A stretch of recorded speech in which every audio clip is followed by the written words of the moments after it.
doing on this lovely Thursday? We're going to first start. Thanks. We're going to first start with you said that with trepidation. Yes. No, sure. I understand it in the summer, Ek, because it's just things start to blend. Yeah. But when we're in the midst of the year. I'm going to give you my theory real quick about this, because if I haven't shared it before, I'm going to share it. If you've heard this before, let me know. But okay, I'll just log off. No, but here's my theory. This past year has gone both incredibly quickly and unbearably slowly at the same time. And I was trying to figure out why that would be, right? Why Mike, very funny. I was trying to figure out why that would be. And this is my theory, that we have now entered, and we no longer have 7 days of the week. We have 4. Okay. And this is what I feel like we have 4. Because Friday is the escape day. Friday is a day, because Friday still has a feel. Like Friday is definitely a day. It's going into the week. Monday is a day for sure. So those are 2 days. Saturday and Sunday are 1 day. They're just like a weekend-ish type feeling that, and then Tuesday, Wednesday, and Thursday are another 1 day. Like if you try to remember what you did last Tuesday, Wednesday, or Thursday, you'll have a tough time remembering like distinctly. So I feel as if these are the 4 days of the week. And But it's weird that one of those days the sun comes up and sets. It does 3 times, but it feels like a continual day, and it's like that's why the time goes slowly, because that day is unbearably long, like Tuesday, Wednesday, and Thursday. But at the same time, there's only 4 days a week, so it kind of goes quickly. So that's my theory on how life has changed. Anyway, okay. So go ahead, Russ. So let's talk about the Philadelphia 76ers. Don't do it. Come on. Oh, yes. Oh, I already 76. That had a 26-point lead yesterday. A team that's lost 2 18-point leads going into the fourth quarter. A team that all the mathematicians have said had a 99.7% chance of winning yesterday, which is why I hate that. Well, this team has this percent chance of winning, and this If you pay attention to those things, that's your problem. Listen, they're out there. But you know what you have to pay attention to, Anthony? The fact that Ben Simmons will not step up in a big situation. It's on the box score on ESPN. They have the running percentages. The score is it's ridiculous. And Anthony, I want you to remember, I'm not saying a thing about it. No, I already said it last night. I said the 76ers went full Toronto Maple Leafs last night. It's worse. Come on. It's worse. Okay. Toronto Maple Leafs. Listen, you're talking to a person who also went through the game 4 of the 93 World Series. The 15-14 Maple Leafs, 15-14 Blue Jays win after Mitch Williams completely blew it a chance to close the game out in the bottom of the ninth of that one. So, No, I blame that on Fregosi, but anyhow, go ahead. That's true. But I mean, in this, again, for the Sixers, it really does kind of know a lot of people want to lean on Joel Embiid, but do keep in mind, he and Seth Curry were the only 2 players who put the ball into the basket in the fourth quarter. The rest of the team pretty much was MIA. True. And Simmons didn't put up a shot. And Simmons again didn't put up a shot, and it does. And again, we are at that point again with Ben Simmons where, you can take him out of his game. He has whatever it is, he has a mental block, and to say no, it doesn't fit. When Doc Rivers said last night, "Oh, I don't think the foul shooting is feeding into other parts of his game," I could literally smell the waft of BS coming through the screen. He can't hit 3-pointers and he can't hit foul shots. Other than that, I'm not even worried about Mike. I'm not even concerned about the 3-pointers. I really am not. I want to see him do something other than dunk when he's near the net or pass the ball out. Right. He has no finish underneath the net unless it's in transition. If it's a play where he's actually got to penetrate and get in and beat somebody, out the ball, he can't do. He just at this point he can't. Alexander Semin of the NBA, really. Jeez. Now, the funny thing was going a bit much, Russ. I was sort of. I will say. This is what I will say. It is untapped. It is the unfortunate. I mean, the thing is, he does some other things extremely well. His defense is all NBA. Yeah, can lock down just about anybody. That's a great thing. A tremendous distributor of the basketball. Great court vision.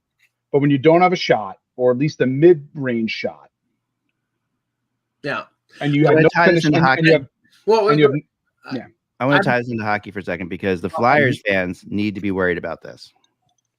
The Sixers losing last night affects the Flyers fans, I think, in a possibly very negative way. I think it affects the Devil fans more, if you know what I mean. No, this is why. If the Popeye Jones is a coach on the 76ers right now, of course, this is Seth Jones' dad. Oh, God. Now you're. Here he goes. If the Sixers were to tank, if the Sixers were to tank and Jones was to get fired, how could that change It's things? not getting fired. It's his How do we first know that? year. But still, Jesus. I mean, how do we know this? I mean, You do realize how many assistant coaches there are on NBA teams? as many as there are players, basically. Pretty much. It's like Every player an has assistant per its own player.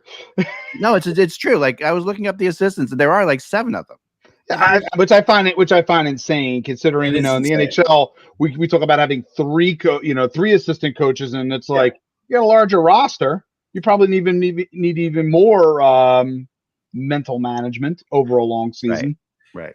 If I'm Joe Sakic, I'd call over to the Denver Nuggets ownership and have them hire Popeye Jones as soon as the 76ers fire him. And by the way, Anthony, I was praying for the 76ers to be a firewall against Brooklyn getting to the NBA final, but I don't know who's got a better chance of stopping them, Atlanta or the 76ers with an injured Embiid and Simmons being as dysfunctional as he is right now. Yeah. I mean, listen, there's still 2 games. Again, there's not over yet, but they're going to go full hack again next game. No, absolutely, and that's the thing. And then you're asking other players to do these things, and they don't have enough. And again, they don't have enough perimeter scoring. They just don't.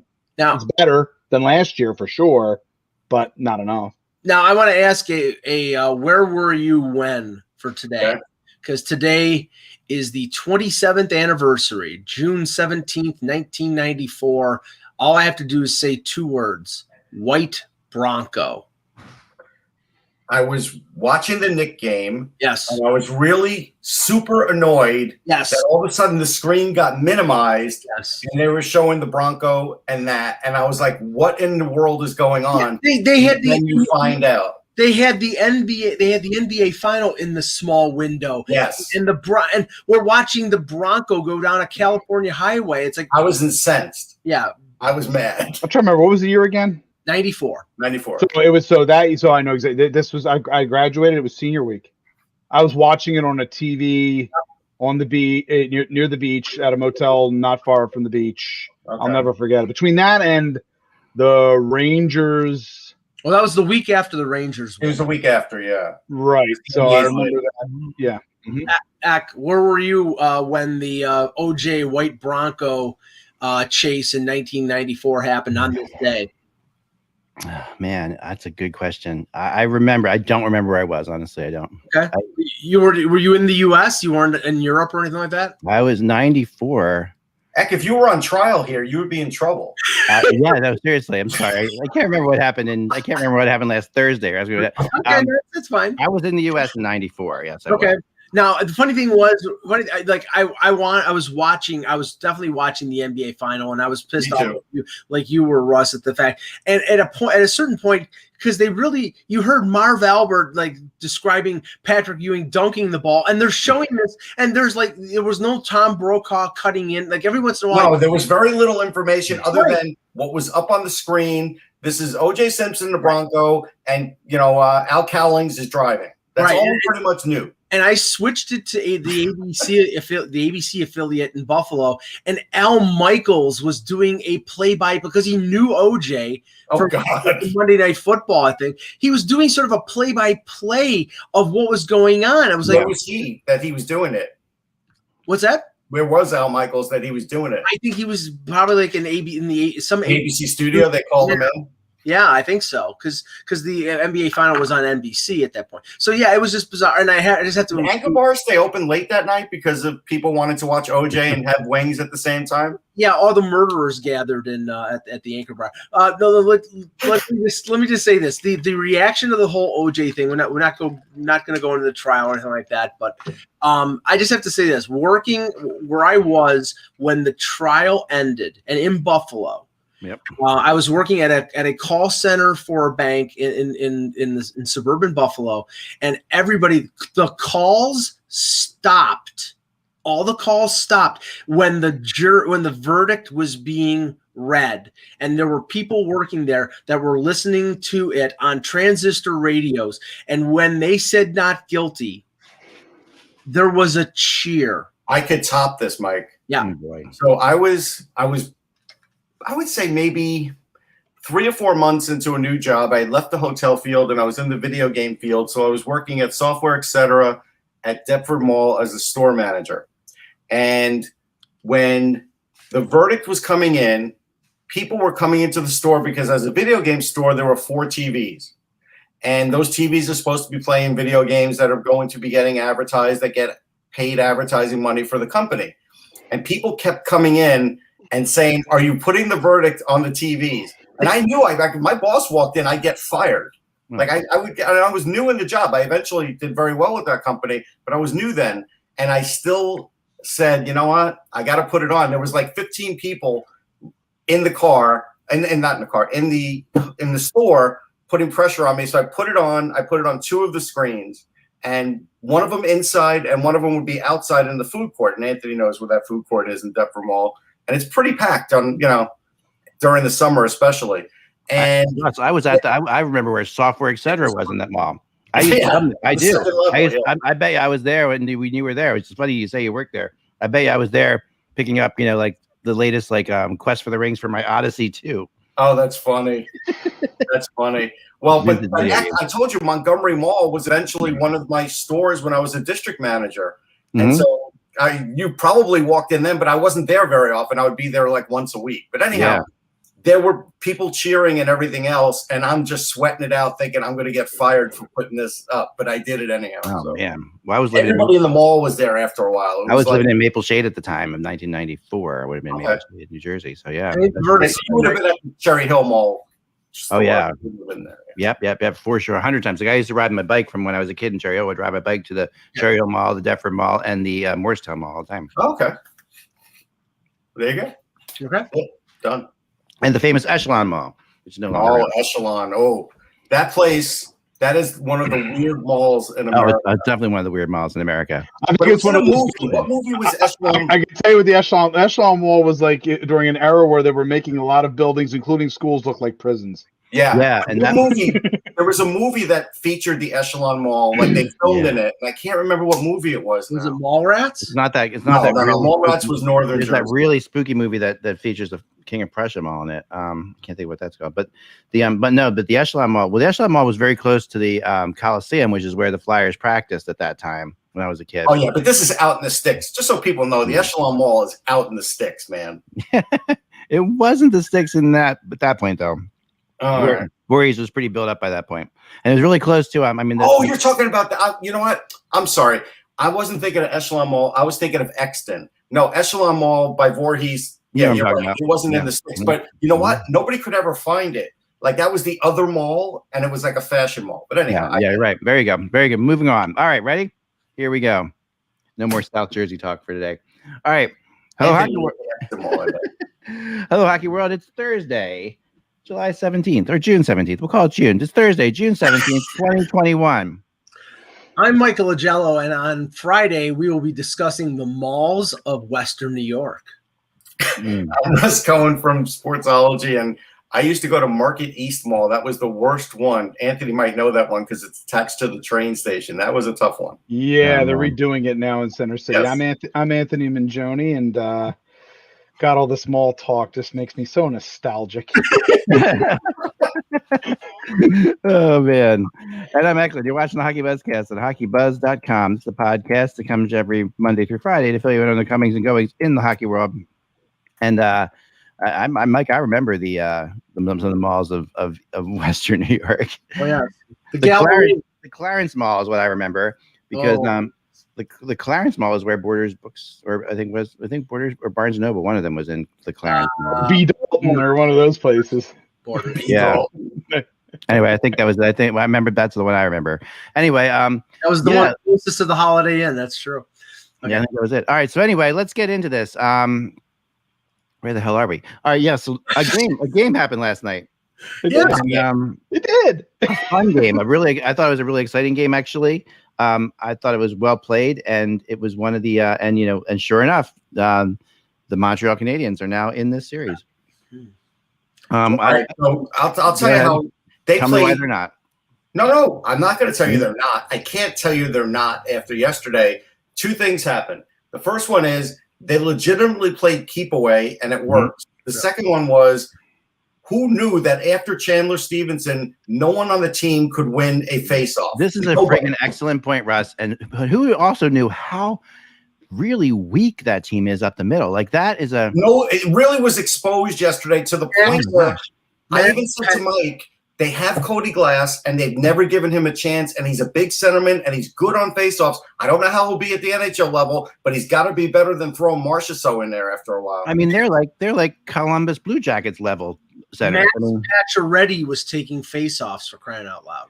I mean, how could a team that's that good be that bad up the middle? But we had this discussion the other day about how dominant their wing play is and how it compensates for the fact that their center we never talked about how bad their center play is. That's the only thing. We're usually not talking about that. It's usually, we're talking about how Montreal was getting themselves hemmed in. But that has been certainly a major area of concern, I think, for Vegas in this series. And again, even though Stastny ended up obviously getting traded to Winnipeg, it kind of helps out a little bit to have a guy like that who you could send out there. Really don't have that.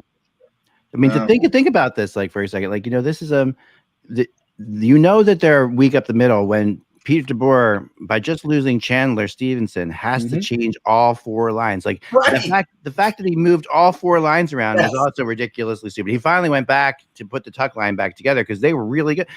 I hate, it was a big pet peeve of mine when one guy gets hurt to change all the lines. I think is the dumbest thing in the world you can do. When they moved Tuck, there was no one who could play give and go with him, so he was just going to the net or bust. DeBoer realized that was a mistake about halfway through the game when they were trailing 2-0 because he put Roy back on the third line and he put Kolasar. Now, this is what I mean. You're playing Keegan Kolasar between Stone and Pacioretty. I mean, how really asinine is that? This is insane that they don't have a guy that can play there. That they didn't go out and get a center at some point is kind of crazy. Listen, Eck, we know that they were focused in this offseason so much on improving their defense, which I think after losing, he scored 2 goals. Pietrangelo scored 2 goals. Pietrangelo scored 2 goals, and he certainly papers over, I think, a lot of things for that Vegas blue line. That was the area of focus for them, but it did cost them in terms of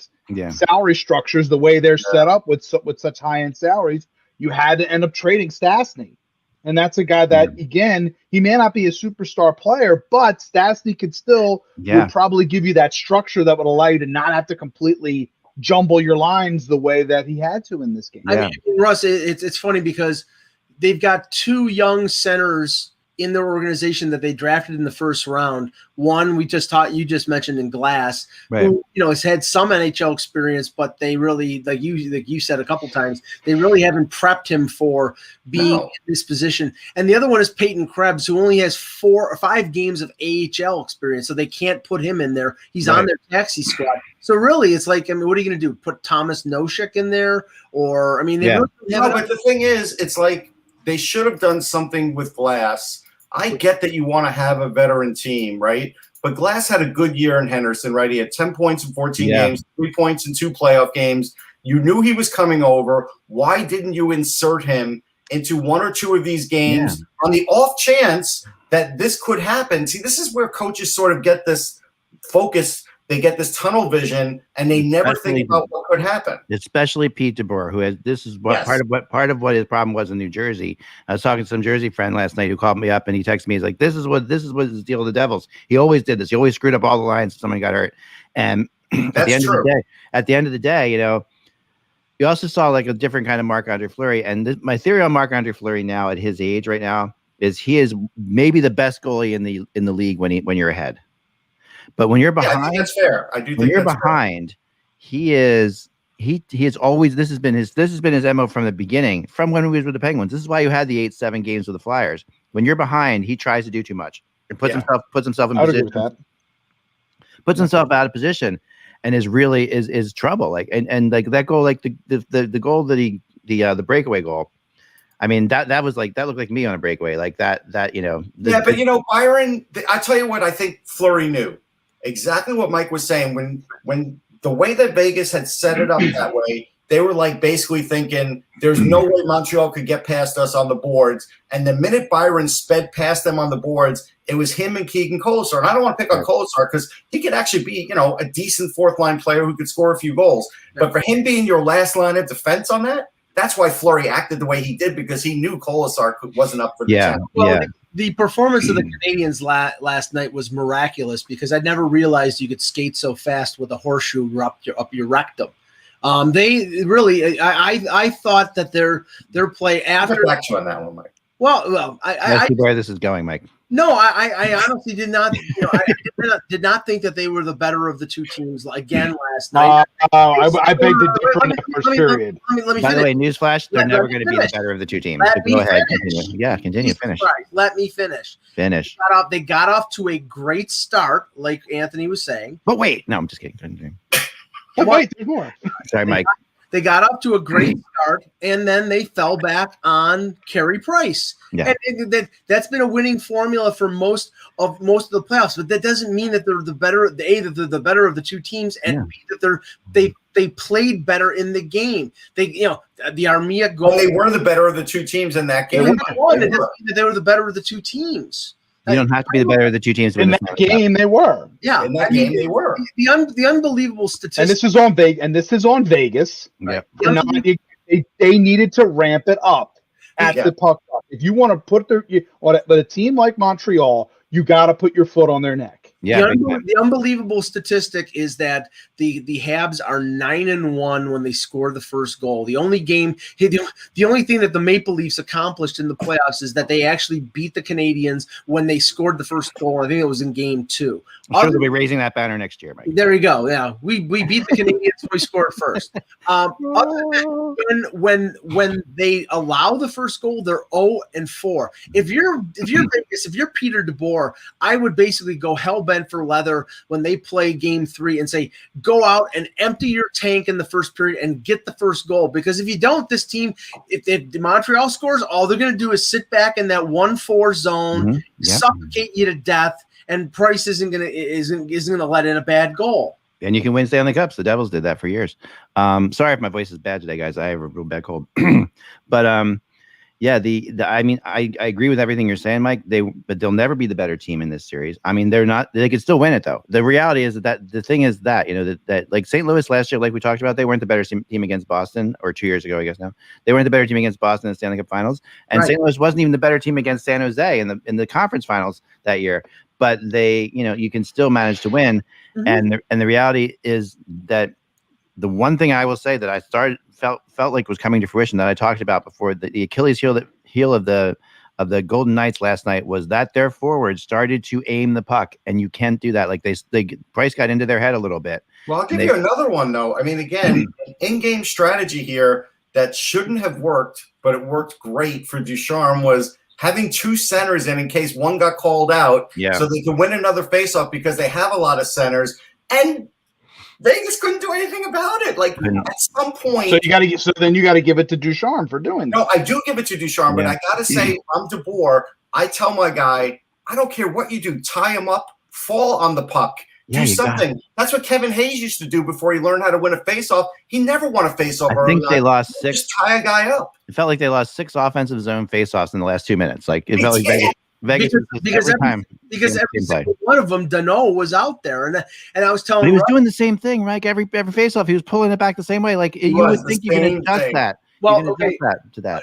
I'm just looking at the face-off statistics. Dano took 28 draws. He was 61% on the draws. The next highest amount of draws was Nick Suzuki at 17. So in the third period, he probably took all of them. And this is the thing. I said this to Russ. I mean, okay, clearly Dano, in the first round, he matched up against Matthews and he shut him down for the last few games for the 5, 6, and 7. Against Winnipeg, he shut down Scheifele in Game 1, and then I think he moved to Dubois. There's no number one center for him to check against. He's basically a face-off specialist, and he's killing them right now. And I said to Russ, Vegas's priority A should be running that guy. And I'm not saying cheaply. I'm not saying head hit him or anything like that. I'm saying wear that guy down, because faceoffs, it's all about strength. It's all about technique. If you hit him a few times, he's not going to be as efficient on the faceoff circle. So they have to do that. Otherwise, they're going to keep having that problem. Well, eventually they'll tire out if every game's like last night. Like eventually, Montreal can't play that way. But Montreal has to get to the point where Vegas gets frustrated and doesn't come like they came last night. Like the frustration level on Vegas's forwards was there, but honestly, think about this: if Peter Angelo doesn't score twice, that's a shutout for Price last night. And if that's a shutout for Price last night, there were some moments when they absolutely should have scored. Like the one play that Price got off the top of his pants that goes up, everyone thought that was in. There was no question about it.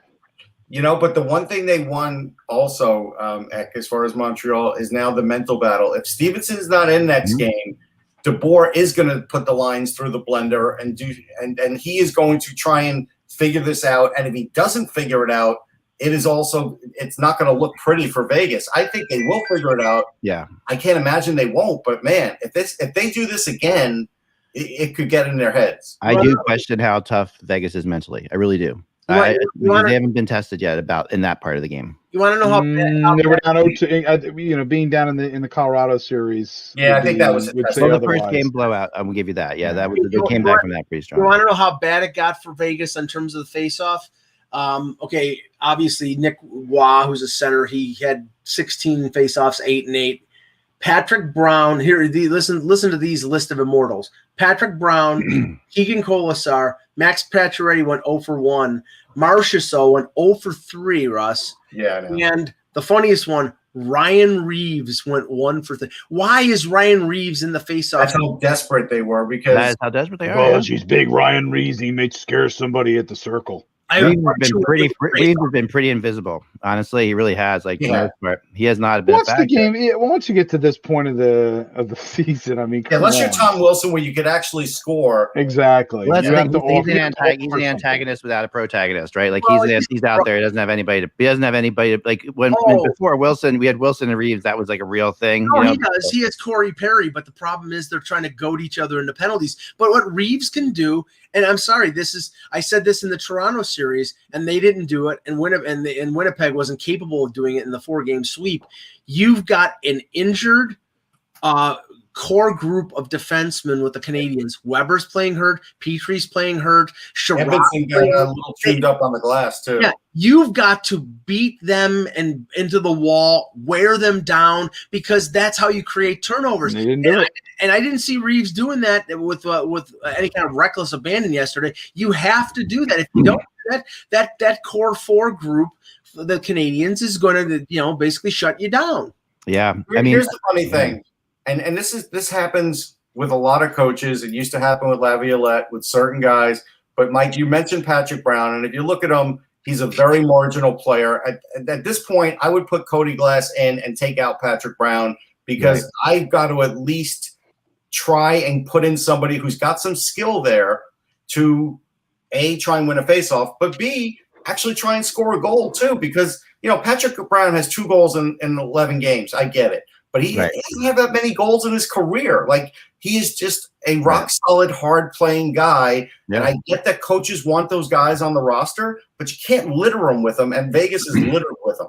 Yeah, that's a really good point. Where the series goes from here is going to be fascinating. I mean, it's going to be tougher. It's definitely Montreal's going to be happy to be home. I think that'll be a really interesting thing. Good thing. But it could be. Look, I mean, again, being home is always a good thing. But if they fall behind, it could be a bad thing too. Yeah, and these are 2 teams that both like to roll 4 lines. And they're making a big deal out of how this isn't like, how there's no like line matching going on. But I think there is actually Montreal. There's line matching. Montreal's out. Montreal managed to match lines in Vegas, and it'd be even easier for him to do that at home. So, I think that's going. There was a point where Ducharme definitely outmatched the lines, and it happened in the 3rd period, and that's when there was a timeout called because Ducharme. Oh, I know what it was. They took a long time to get to the bench, Ducharme's guys, so they could see what Vegas was going to do because they were hopping right over the boards, so they didn't know what to match up. And that was a smart move, actually. And DeBoer got pissed off at that late in regulation. He was like, I'm not going to put my guys out until you put your guys out. Before we talk about tonight's game, let's talk a little rumors here because we got some rumors going on that I think are kind of fun. And Eck, we should talk about Brendan Moore at some point. I did cover that press conference. Yeah, actually, let's start there, Russ. Okay. So, and just to clear it up for the chat room, did I think there was a chance he was leaving? Absolutely. Yeah, I did, but I didn't say he was gone. I didn't tweet, hey, Rod Brind'Amour's gone. But Kevin was right, and that's good. The audience believe you were trying to will it into existence, Russ. I wasn't trying to will it. I honestly did think he was leaving. I just thought because it was taking so long, and I knew he wanted to sign those other guys. I get it, but I still thought it was taking a long time. But anyhow, I always thought, look, Brendan Moore's a great guy, and he got all those guys new contracts, total marks to Brendan Moore. He's always been a mensch. I'm going to get past that part because you can write 12 articles about what a great guy Brendan Moore is. But to me, the other things that happened in this were interesting. So Waddell, and Brendan Moore got a 3-year deal. They called it a long-term deal, but it's a 3-year deal. And so if you want to, parse that, you can. Well, anything longer than 2 qualifies as long-term. You know that. And Ross, Elliot Friedman had this about a month ago. Brendan Moore, the salary is around $1.8 million, which I'm sorry, if you extrapolate that and apply that to Dougie Hamilton, which I think you have to because everything with the Carolina is money. Dougie Hamilton's gone because they only Brendan Moore wanted to stay in Carolina. He wanted that. He's building a house there. He's been with the organization for a long time. He was willing to take less to stay. All right, so I'll get there. So as far as as far as Brendan Moore, the one thing that became very clear in this press conference is how much John Waddell listens to him as far as personnel for the team. Now, that's a good thing and a bad thing, as we've learned in sports. So far, it's been a good thing for them, but it's not always going to be a good thing. That's something where you keep on the back burner for another day. But Dougie Hamilton, here's the quote that Don gave about Dougie Hamilton, and then I'll tell you what I feel is going on. He said, there's a difference of opinion right now. We could wait until July 28th, and he could walk away for free. If it makes sense, we could trade him, pick up an asset, or we can have the opportunity to sign him. The door's open. We love him. Okay. So the fact that he's doing this very early tells me that there was such an early impasse in these negotiations because of term and price that's why he's doing it now, because he feels like they could run out of time before they ever come to an agreement. And that's the alarming part about this. Because, look, I love Jake Bean. There's definitely some free agents out there. But you're not going to be able to replace his points, what he does in that system. You're not. You're only going to get close. Right. He's like a 70-point guy in an 80-game season if he stays on this pace. So now you guys can talk about it. No, guys, I like it. I think you're right. I mean, I actually heard so much that, Brendan Moore had actually told some friends that if the money wasn't there, he would consider just taking a year off and not coaching. that there was a thought, that he might just hang out, with his family in Carolina. He definitely wants to live in Carolina. He's taking less money. I mean, it is one of those situations where he could have gotten probably $4 or $5 million out of Seattle. So I really know. And there is some stuff about Seattle as well today. We'll get to that in a little bit in the rumors. And we have to factor in Brendan. I have no idea what his finances are, but he was in the league long enough that he was making significant money. So maybe money is not as important to him as somebody like Ralph Kruger or other coaches out there. Kruger got almost $4 million from the Sabres. Or maybe he doesn't feel comfortable again in this circumstance. If he has to win a cup, maybe with that team, and then he feels like then he can kind of now I'm in that, and knowing Rod, it wouldn't his mindset. It wouldn't surprise me if that is the potential. If that could be a potential angle. And what I hope is that what Russ said is true. Is that at least you get some influence, some more influence, a lot of influence. Yeah, I'm going to give you another quote that shows that. Yeah, so somebody did ask a great question. Said, "Hey, if there was a 30-goal guy out there in the market, but he doesn't necessarily play your way, could you teach him to play your way?" And his answer was, "If he scores 30 but doesn't fit our group, that's not a guy we're even going to entertain. We're trying to build a culture here. If the guy doesn't fit, we don't want him." I get that mentality, but you are going to run out of players when you want to add on the free agent market that fit your system, and that is going to be limiting down the line. It is. I think we're culture is a huge part of it. I think we would all acknowledge the fact that the teams who do win it have established it, and you can potentially make it work. Like, say, for example, in Pittsburgh, they were able, there was some, again, you have to see sort of the way the player is, what their personality is, everything else that goes into it. Like a guy like Phil Kessel was able to graft himself into that Penguins lineup after he got traded pretty, in a fairly seamless manner. As long as you have to feel strong enough about your room to be able to absorb a more mercurial personality type. True. So the question is, again, who in the 30-goal score guys are out there? We're coming up with hypotheticals. I'm not saying it's this year. It does get very specific, Russ, as to you do have to examine those things. Right. Yeah, I'm saying it's any year, though. He just brought it up as a hypothetical, this guy, and that was his rock-solid answer. And I get it. I get wanting to stay with the culture, but I also feel like, hey, there are always exceptions where, you should be able to get a guy to fit in sometimes. And sometimes you have to identify a guy out on the market because you do have a need. Like, that's going to come up. Yeah. I wanted to congratulate Bill Zito for being one of the 3 Wait, I was just going to have one more thing for this. And then, please continue. Yeah. So the other thing, there's 2 other things. So he's talking, Don Waddell said they're talking to Svechnikov every day. Now we have to remember, Svechnikov was offered like a lowball deal last year. He didn't accept it. $6 million. And now they're talking every day.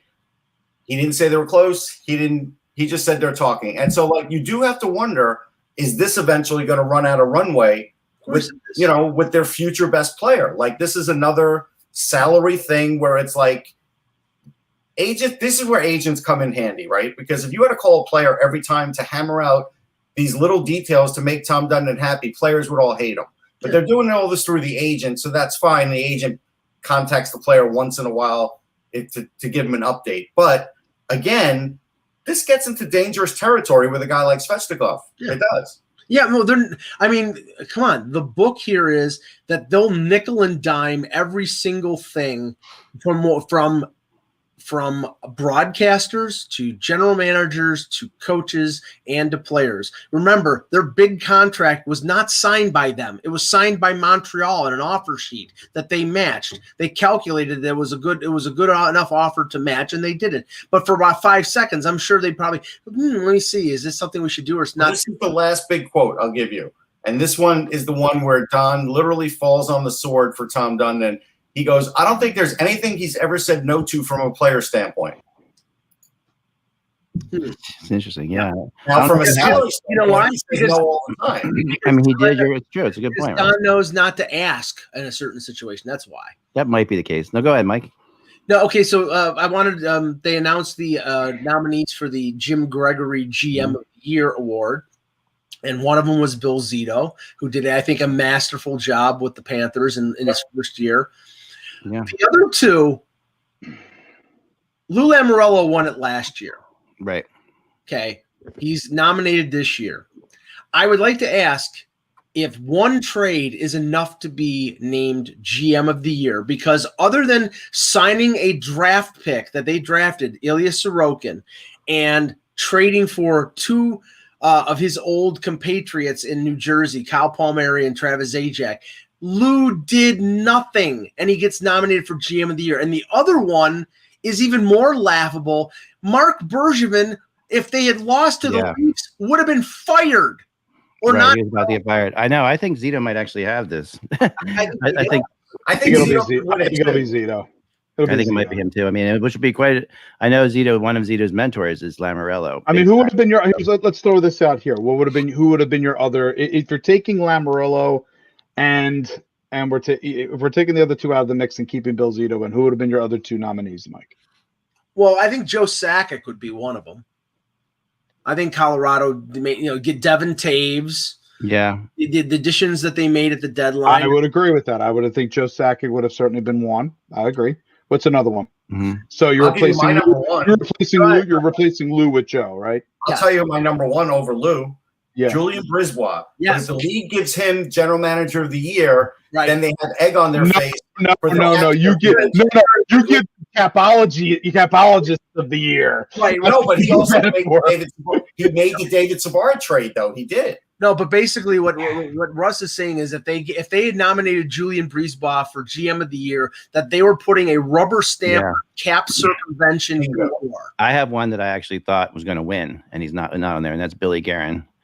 I really thought Guerin should have. I thought Guerin should win this, honestly, over Zito. Even though, I mean, I think they both had amazing years, but I think what Guerin did by moving out some of those really big names, he made some really risky type moves that, as far as Minnesota goes, but he did it, and then signing Talbot was a great move, You can't nominate somebody from GM of the year if he traded for Eric Gustafson at the deadline. I mean, listen, at the end of the day, Gustafson's not killing him, Mike. I know.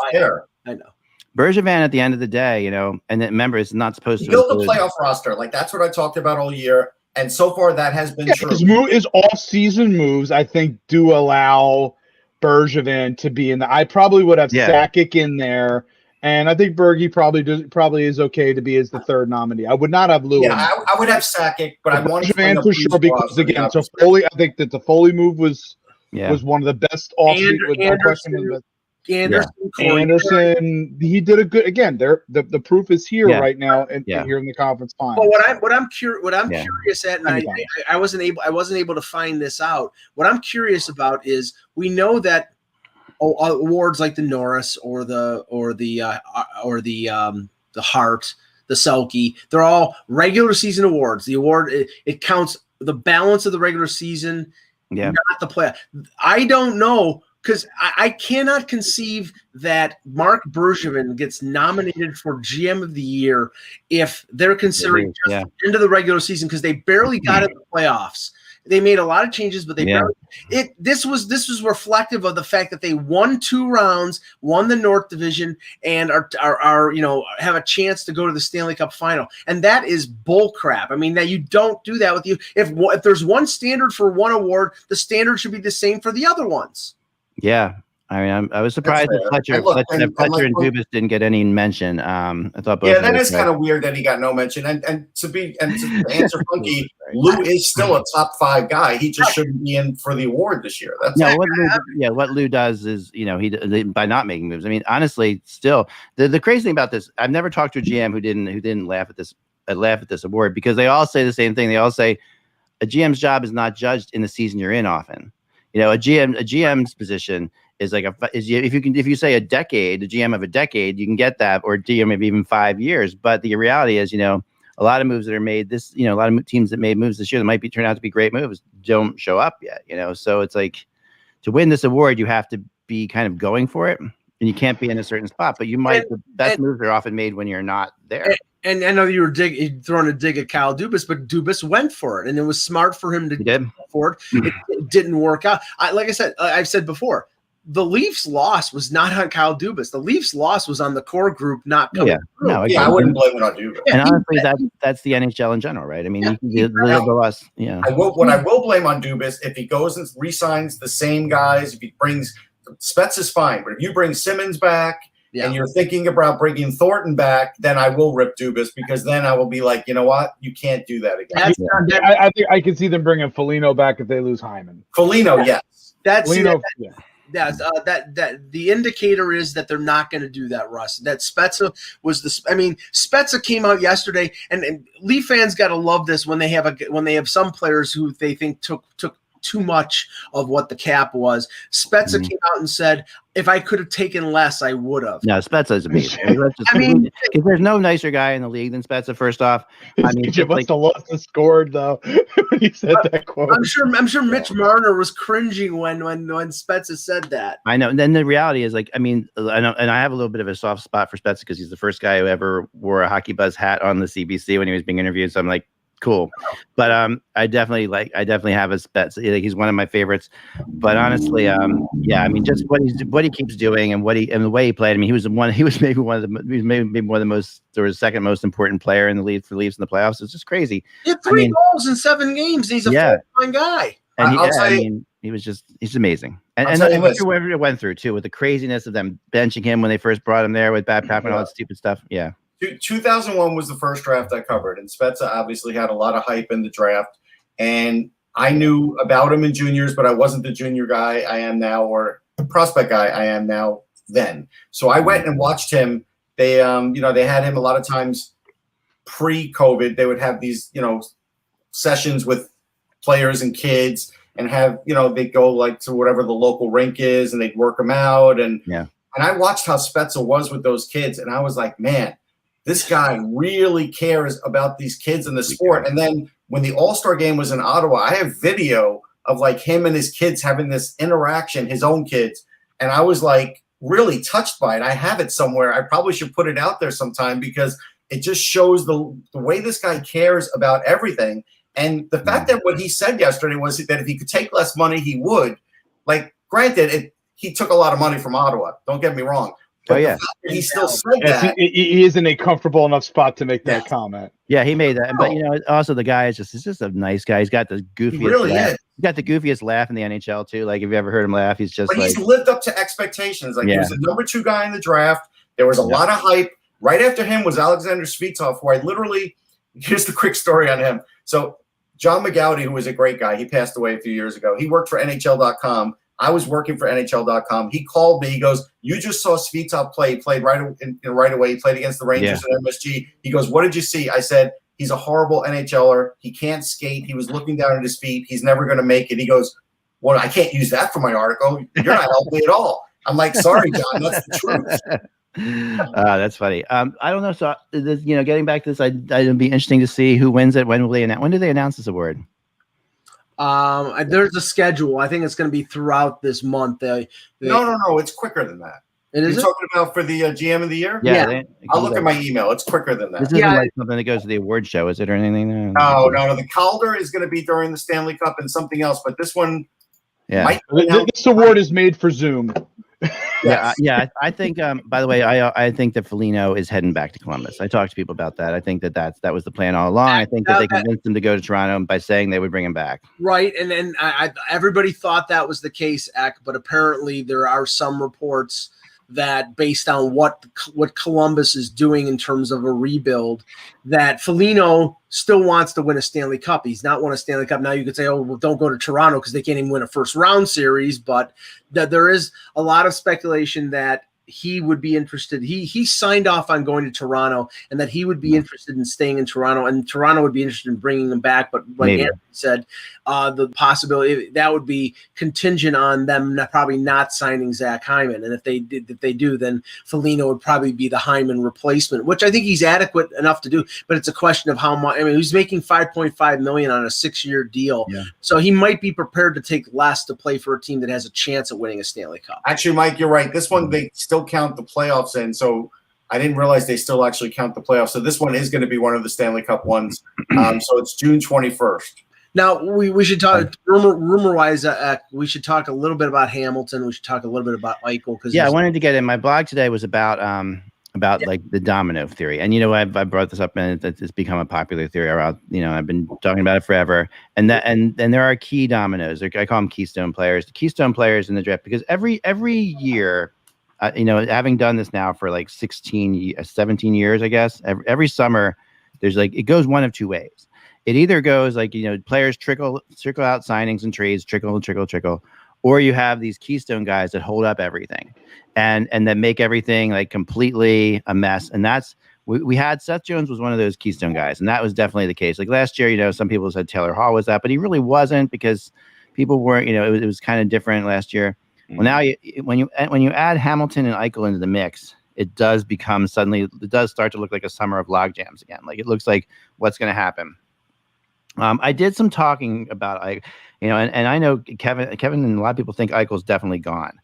I have a couple different sources there, and they've been giving me mixed messages. And I finally called one out on it. I'm like, so what's the deal? Some people are saying he's gone, and at the end of the day, what I kind of got out of it. Without being directly told, but this is sort of what I kind of got from what I was being told, was that, okay, this surgery thing is obviously a big deal, right? And they know that Eichel, is it's going to be hard to trade him because of it. They know that that's something that's out there that they're not going to get the price for. And they also, I think they want Eichel to see that.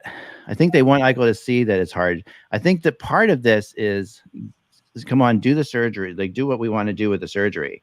Not have the surgery. Right. Sabres don't want him to have the surgery. Sabres don't want to have the surgery, except that you're not going to do that. And then his name could quickly come off the market if that happens. Eichel doesn't want to be traded right now because of obviously for the obvious reasons that, he has no say. He could go to Columbus and he's stuck in Columbus forever. Here's the issue. The Sabres have control now.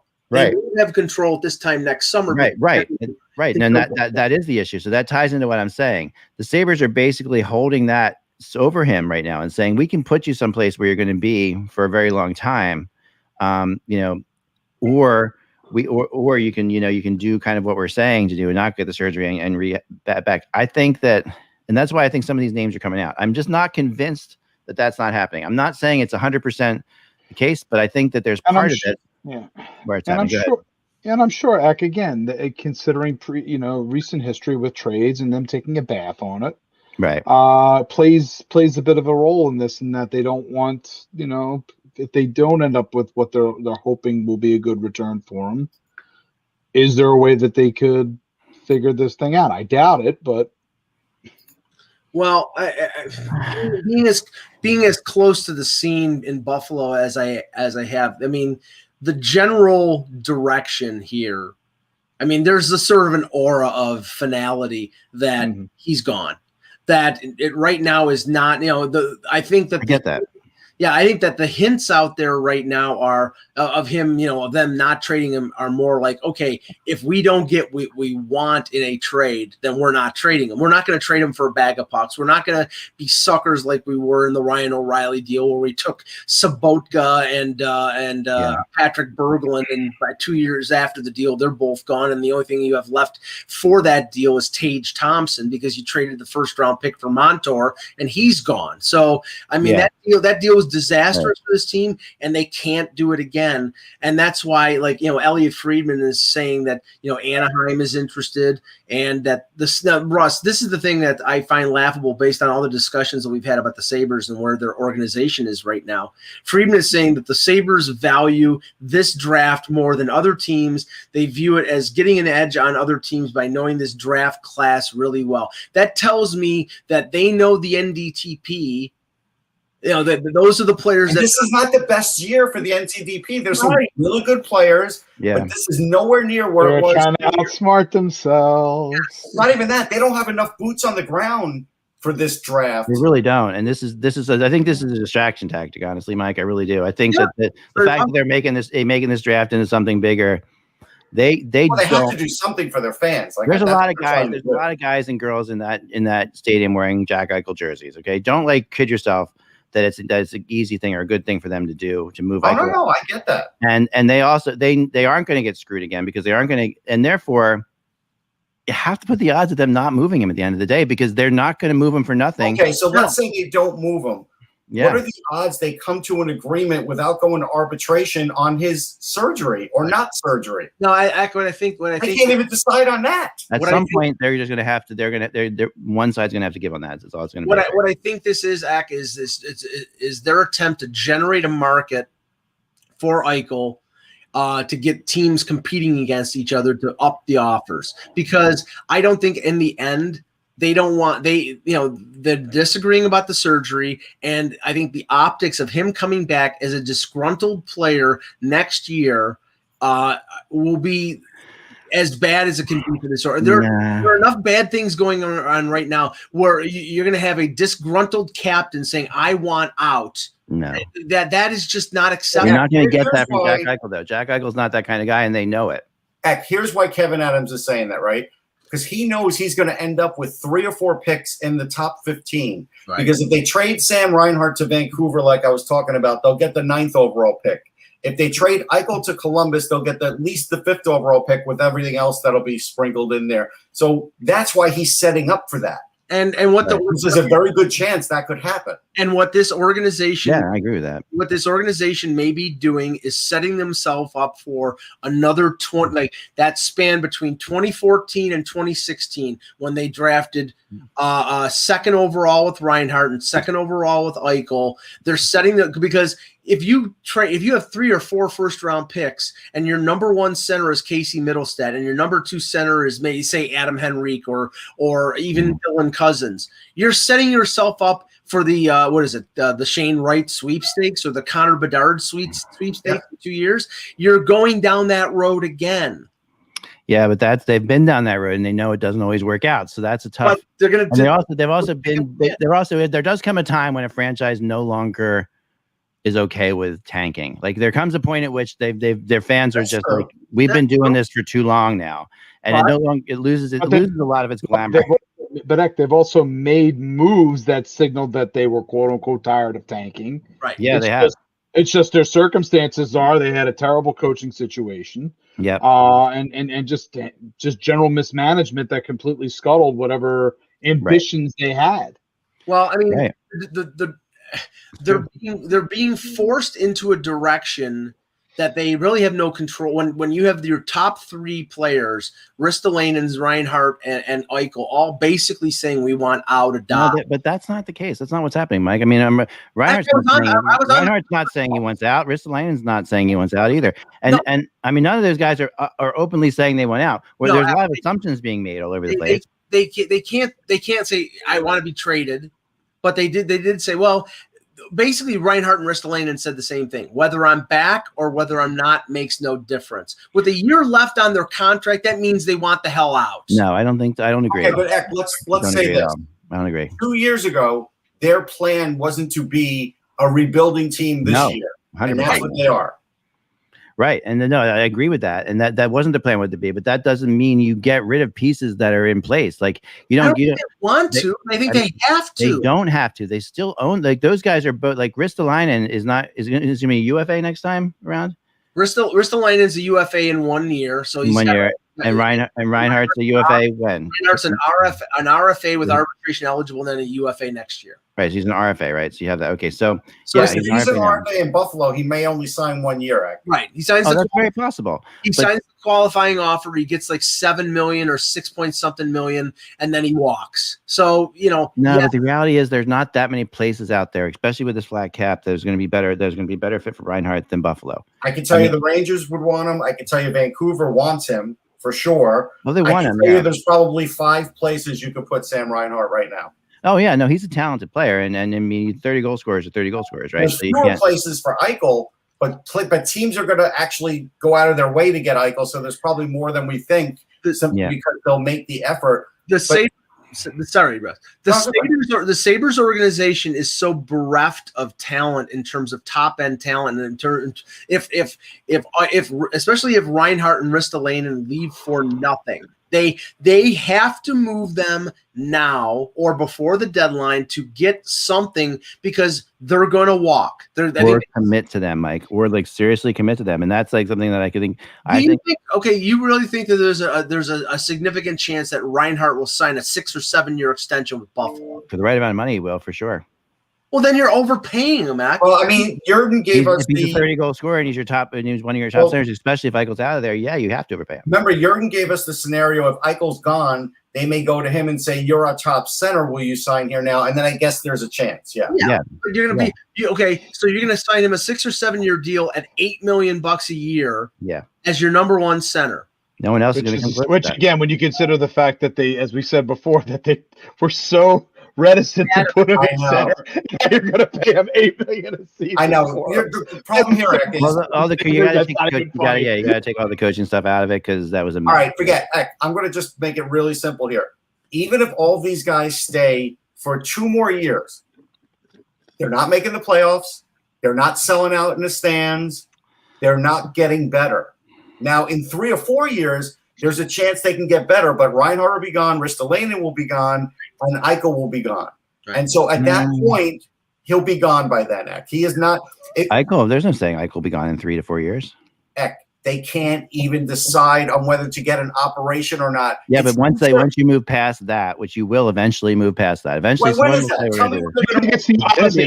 It's the only thing that there's an issue between the organization. No, it's not. But it's the only. It's with the kind of guy Eichel is. and it's the only thing that it's something tangible that Eichel can hold on to right now, and that's the problem. Like, you can't give a guy like Eichel something tangible to hold on to. You got to appeal to Eichel's like leadership qualities that he has, and say, because he wants to lead. I know him. He wants to lead. He still wants to lead the Sabres to the that's still okay. What does Jack Eichel want more than anything? To win. Right. To win, but he also wants to win there. And he's been in an organization for the last 6 years who all they know how to do is lose. I get that, but he's the kind of player who doesn't sit there and blame the organization. He's blaming himself. He's like, I gotta be better. We gotta make this happen. Based on what he said recently, he stopped blaming himself and he's blaming other people. Okay, Eck, I want to read you this because I think it's important. Yeah. On April 14th, Elliot Friedman tweeted, expecting an update today on Jack Eichel and the word on his surgery. Yeah. April 14th. Right. I know. And then Kevin Adams said they were going to wait the 12 weeks after the injury, which was and that ended because there was the original injury was I think in March. Waited to 12 weeks, which was May 31st was the deadline, and the deadline passed, and nothing happened. Right. Nothing happened. So if he has the surgery, supposedly the recovery time, he'd be ready for maybe not even training camp, but maybe he won't be ready for training. Right. It'd be probably early in the season. And if he doesn't have the surgery, then we don't know what's going to happen. I mean, there's so many questions here. And the problem is that, like you said, Ak, that affects the value in terms of return for any trade. If he was a healthy Jack Eichel, you'd probably be asking for, two top NHL ready prospects, a first round pick, and something else. Now they're saying we're months into this act. Like this. I know. No, I know that. I'm not saying we haven't, but at the end of the day, also, what if, like you say, nothing has happened yet, and I can also sit back and say, yeah, nothing has happened yet. So Eichel hasn't had the surgery yet, and that means to me that it's that easier there's a lot to trade him. By the way, it's easier to trade him than probably to come to this decision on the surgery, because if that goes to arbitration, you don't know how long that's going to go. It's impossible to trade him when he's injured.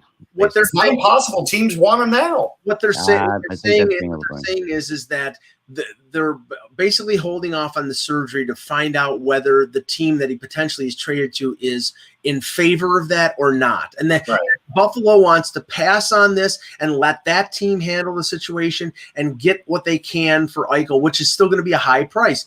I think that's where they are. If they don't get that price, then Eck, you're right. They'll keep him because they'll want to make sure he has a good year, and then they can get full value for him. But honestly, I don't know whether we're ever going to see Jack Eichel in a Buffalo uniform. I mean, Buffalo is like that person who was selling a 67 Chevelle, and he said, listen, it's mint, but it needs a new engine. I'm not dropping a new engine in it. You will do that.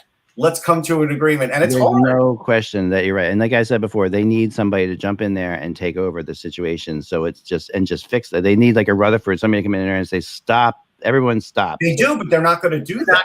Stop, Eichel, stop. Everyone's being childish here, and they are. Everyone's being childish. I mean, I think Eichel's being childish on some things. I mean, I'm listening. I'm not trying, but at the end of the day, I don't buy that other teams are interested in trading for him right now at all. I just because the price, like they say, they're not going to get screwed by it. So the price they're asking for a guy who no one knows about his shoulder, it's just not going to happen. Not in this NHL. It's his neck, and they'll put in some conditions on the picks. Don't worry, but there's still teams that will jump in. Yeah. It's the NHL. Yeah, they see an opportunity here, Act, to get a 25-year or 24-year-old number one center who, when healthy, is one of the top 5 centers in the league. Yeah, but you said what's Buffalo want for that? A lot.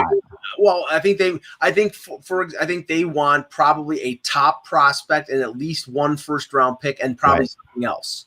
Yeah, at least one first-round pick. But in this you can get one first. I think you can get a conditional first. I think you can get 2 prospects. I think one really top prospect and one really good one. One is going to have to be an A prospect who's ready. Like one who could play right away. That's a lot for a guy that you don't know if he's going to be able to play again. Yeah, but the positives or the pluses on that is you have a number one center under contract for 5 more years. There will be teams that will risk it. There won't be a ton of them, but there will be teams that will do it. Anaheim is looking to replace Ryan Getzlaf. That's 8 something. No, I mean if he's healthy, if Eichel's healthy, I'm 100% with you. Yeah, but no one's going to give up 2 first-round draft picks and 2 prospects potentially for for a guy that they don't that why hasn't he gotten the surgery? Why is this surgery so important? How bad is his neck really? There's a lot that has to go down before this deal happens. And with all that happening, without all that to go down, I don't see it ever coming together. Like I just don't see it coming together. You would think that the Sabres would be an open process where they're revealing to these other teams what the situation is, because otherwise they're flying blind. You're right. They're not going to make a trade for Eichel and give up and risk those assets unless they know exactly what the hell's going on. Well, they're going to talk to their guy, and if their guy says we think he can come through this like the UFC guy, then they're going to do it. If their guy says I don't know, then they're not going to do it. But there's going to be a team or two that would do it. But let's finish up with Islanders Tampa. Yes. Yeah, we'll go there for a second. All right. Also, we'll just go there. I'm going to do some rumor chart stuff, but we can do that tomorrow. All right, we'll do it tomorrow. Yeah, I mean, we have talked a lot about the Islanders Tampa, obviously, already. Not much has changed since yesterday with this. It's really just a matter of playing in the game. That's why I was kind of putting it off a little bit. I think that I so much wish I was at the game tonight. If I would love to get a credential right now and go up for this game 3 and 4, just that arena is going to be so crazy. So awesome. Yeah, but if you leave now, you might get there in time. I know. I'm already too late. Definitely. There's no way I wouldn't get there by now. I wouldn't get there. Like a helicopter. There you go. And if I could do that, I would. The Eck chopper. Use the rink as your helipad. Come on, the Eckmobile to the Eck cave. I think that. There. Yeah, the Eck cave's right behind me. That door right there. That's the Eck cave. That door. All right. Okay. So this tonight. I mean. Tonight is the night we find out. This is my prediction on this one, and it's going to be a kind of strange one. But my prediction is tonight's the night we find out whether or not Varlamov or Sorokin is finishing this series. And I don't know why I just feel that way, but I just feel like Tampa could come in tonight and blow the doors off because they're out there. Or Varlamov comes in and just plays amazing, and it's Varley the rest of the way, no questions asked. Eck can't let go of the Sorokin dream. I've envisioned it all year, and it's just usually when I have a vision like this clear, it's happened. So I just can't help but think that Sorokin's going to be a factor. I don't think the loss in Game 2 is on Varlamov. We do have some breaking news. Andrew Gross reported that Trotz said that Pajot didn't skate this morning. Would be a surprise if he doesn't play tonight in Game 3, but he didn't skate this morning. So. See, Pajot is an example of why Lou deserves the GM of the last 5 years. Pajot's impact right now is enormous. He deserved the award last year because he made the Pajot trade and they got to the conference. Yeah, and not just the trade, but they signed him. That was like crazy. That was last year too. That's what surprising. Varlamov's in net again. Actually. Oh yeah, no, I know he's in neck. I know he's in neck, shoulder. I don't know what I'm talking about anymore. But I know he's in net. But I think that at the same time, I just have a feeling that tonight we're going to see either the solidification of Varlamov with a big Islanders win, and that puts the Islanders in the Commanders. We won't see Wahlstrom tonight. The lineups are staying the same. Okay. Except for whatever happens with Pajot, which he thinks he's playing. So now is Wahlstrom healthy enough to play? I don't know. He's been doing warm-ups, but we don't know if he's healthy enough to play. I'm sure he's probably not 100% at the moment, and they probably want to see where things are at with the series. Right. I think if they drop Game 3, we might see a push to have Wahlstrom in for Game 4. Or it could be regardless. I mean, maybe they get up 2-1, but then they might be reticent to change just to switch up the lineup much. True. If they're up in the series. True. Yeah. I mean, this is, and that's a very Barry Trotz thing to do. He'll keep the lineup together until they lose. Yeah, I think ultimately that's what he basically said this morning. Other than Pajot, hey, who knows? Yeah.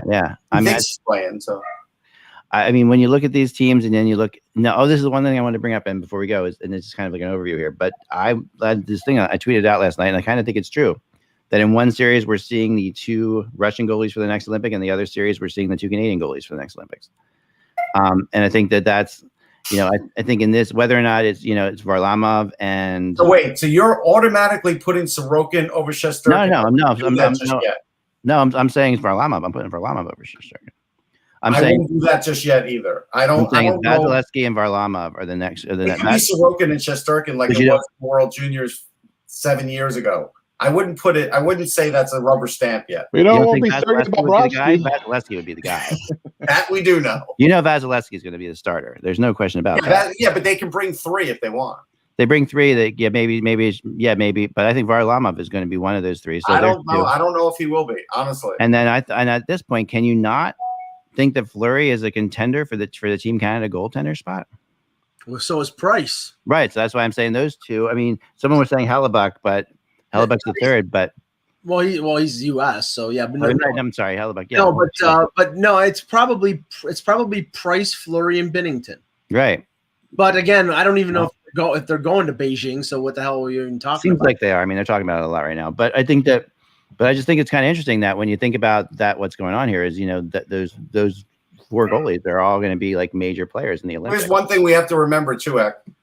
When Tampa goes to Long Island, Cooper went to college on Long Island, so he's very comfortable out there. So it's not. Where did he go to college? Where did he go to college? Hofstra. He went to Hofstra. Hofstra, nice. I spent a long time in Hofstra. I have a friend who went with him, and actually still very good friends with him. He's still the same guy, apparently. I'm just saying. So there is this is a real Long Island game, because now you even have the coach from the other team had spent time on there. So it'll be an interesting dynamic. I think this is the one where we get a better idea of where Tampa's at.